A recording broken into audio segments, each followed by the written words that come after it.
Hey, Lucy and I are back today to talk about some of the changes that happened around the 4-month point after my mastectomy. I'm at 4.5 months now, so I'm gonna title this video 4 months after mastectomy, but it's been a couple weeks since my 4-month point.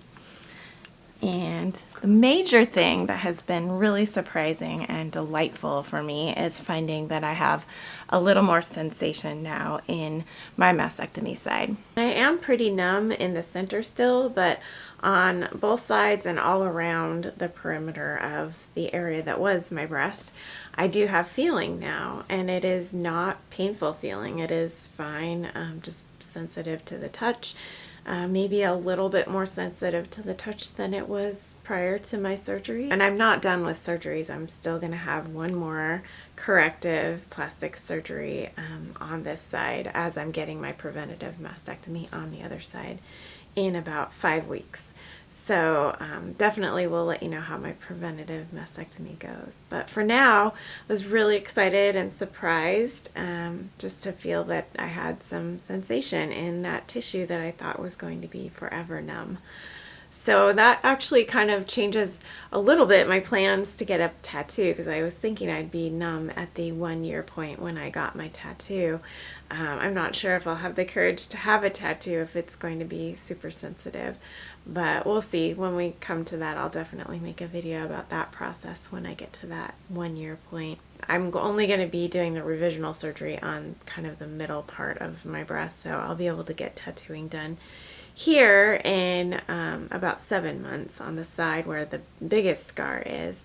So we'll see, maybe I'll do it in pieces so that I can get started sooner. Another thing that's changed over the last couple of months is just that I'm so much less self-aware about the crookedness or lack of adjustment of my bra or my prosthesis. Probably that's because I've just let it go, because I know I'm having another surgery and I'm not going to have to worry about that very much longer. But I think also it's just part of realizing that not everyone is looking at you all the time, even in the gym when there's a mirror in front of the whole class. And I feel like it's probably super obvious. I'm just not caring. I'm not adjusting it as much. And that's probably just me. I think everyone has a little bit different response and amount of insecurity around the way that they look. But I'm really relieved to know, I'm really confident which prosthesis to use in which situation.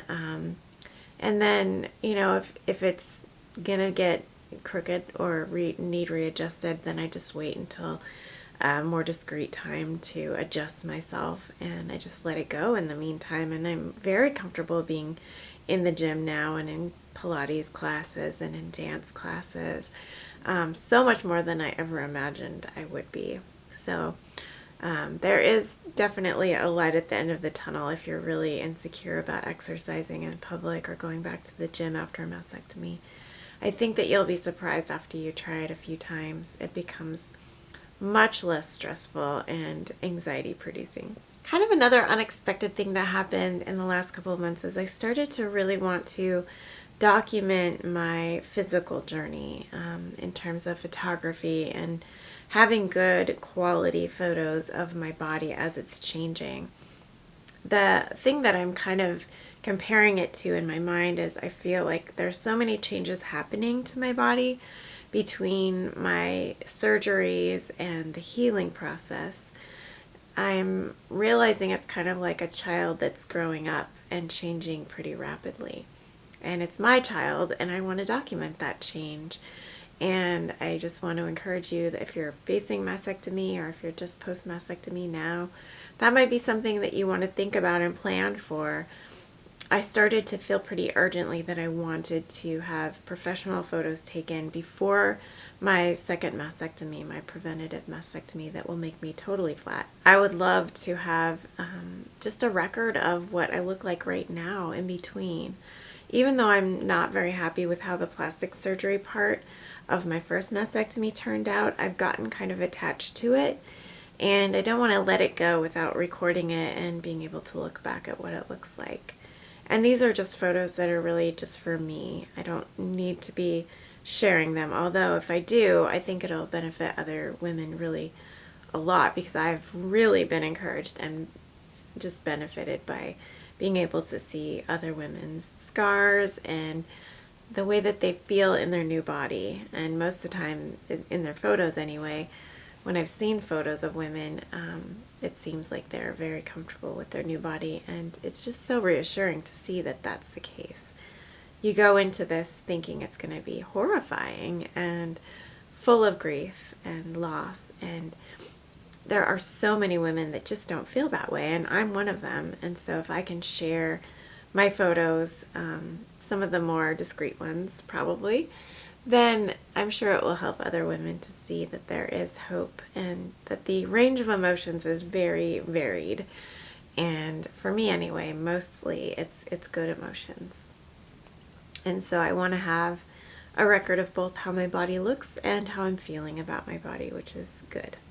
Another change that I've made is I've been able to up my exercise routine, and I go to the gym 3 times a week now, which I'm really proud of because I've never been much of a gym goer or even an athlete or someone who takes a lot of pride in exercising. I've always been really active, and I've gotten a lot done and been very productive, and I think walking is the main exercise that I've had throughout my adult life, but the exercise I'm doing now is more weight-bearing exercise. I really want to strengthen my muscles and my bones in case I do have to take aromatase inhibitors once I get through menopause. And they can be really hurtful to your bones and really strip them down a lot. So I want to start working on that extra now because I can. And so I'm really proud of myself that I've been able to really up the amount of minutes and hours that I'm spending in the gym. Sometimes it feels like a waste of time still for me because I am so productive and I do like to get things done in the world. And exercise is just spending time on me and my body, and I just need to remind myself in those cases that it's time well spent and it's for my health and my future. Similarly, I have been able to stop drinking completely as well. I started out thinking that maybe I would have a few drinks a year on special occasions, and then I realized throughout the month of December that there are way too many special occasions, and if I give myself that loophole, I'm going to be jumping through it a lot. And so I've just decided around Christmas time, I decided I'm just going to go cold turkey. Not that I had any kind of dependence or addiction. I only really drank like maybe an average of 5 glasses per month of wine or cider. So I didn't have a huge, obstacle to overcome in this area in my life. But the social pressure to drink is intense. And even when you're a light social drinker, you get a lot of uncomfortable feelings when everyone around you is drinking. And I think in some cases, people do need to find new social circles just to not feel that awkwardness anymore. I haven't had to do that. I don't have a lot of friends and family that are dependent on alcohol. But it is something I need to mentally prepare for before holiday gatherings especially. And on the night of my birthday, I turned 50 in December, I had to kind of warn all of my dinner guests that I was not going to be imbibing, and that was something I'm celebrating and really taking a lot of pride in. And I think that helped because especially when you're the one that's being celebrated, if everyone around you is celebrating with alcohol, it's going to be really hard not to partake.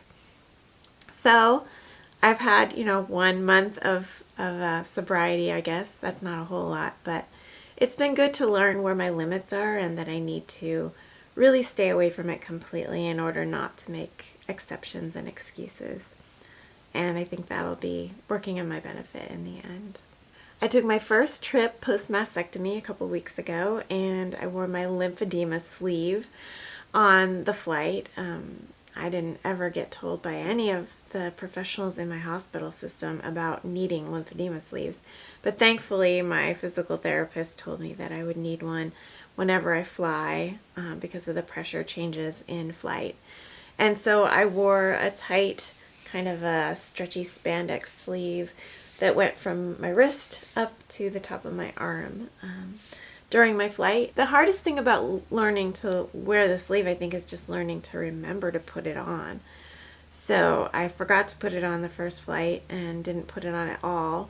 And then the flight home, I did remember about halfway through the flight that I needed to put it on. So maybe just flipping your rings around or doing something to remind yourself, because you can get caught up in finding your ID and your boarding pass and then completely forget about this little detail, which is not going to be life-threatening, but it does really take care of your lymph nodes to use that, and corrects the lack of pressure or the change in pressure for your body. So probably the most important thing that I've done in the last couple of months is I have found a surgeon that I'm really comfortable with for my second mastectomy. And I've scheduled a mastectomy to take place here in my home state, in my next big city over. And I did actually also interview a surgeon down in San Francisco, the next state south from me, and thought about going there for surgery, but I'm pretty sure that I'm going to be staying put just because the healing process will be so much easier here at home, close to home. And if I were to go down there, I'd have to stay for about a week at least just to recover before coming back home. So even though the experts are down there, and I really love the experts, I really loved meeting with the surgeon down there, learned a lot from her. I think that I'm comfortable enough with the surgeon team that I have set up here. And I think that I'll definitely have a lot better healing process and more rest because I'll be at home healing. But yeah, I think I had already decided during my last update that I was going to have a prophylactic mastectomy in my second breast, because I did have such a good experience the first time around and have been so happy with the outcome of being flat. There's not been a lot of emotional burden or grief in the process. And I'm super confident that I'll have just as pain-free of an experience in my second mastectomy surgery as I did with my first, which really helps a lot. So I'm not as afraid or worried about the actual surgery day. I'm pretty confident that it'll go smoothly again since it did the first time.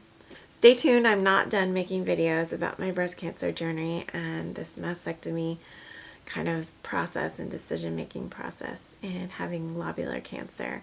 Lots to learn. I'm learning so much every week, and I'd love to share it with you. So please subscribe if you'd like to stay tuned, and I will see you in the next video.